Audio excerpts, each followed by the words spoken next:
அரசு பேருந்துகளில் ஜிபிஎஸ் கருவி பொருத்தும் பணி தமிழகம் முழுவதும் விரிவுபடுத்தப்படும் என்று போக்குவரத்து துறை அமைச்சர் சிவசங்கர் தெரிவித்துள்ளார்.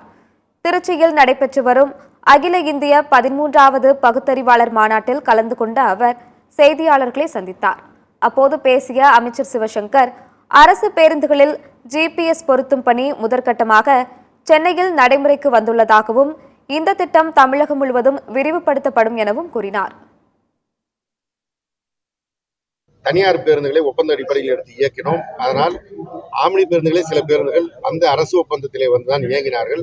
இந்த ஆண்டை பொறுத்தவரை ஆம்னி பேருந்துகள் அவர்கள் வழக்கமாக இயங்குகின்ற அளவில் இருந்ததை விட குறைவாக இயங்கியிருக்கிறது என்பதை அவர்கள் சங்கத்தை சேர்ந்தவர்களை அறிவித்திருக்கிறார்கள். எனவே அந்த கட்டண உயர்வு என்பது நம்முடைய அரசு பேருந்துகளை கூடுதலாக இயக்குவதன் காரணமாக தவிர்க்கப்பட்டிருக்கிறது.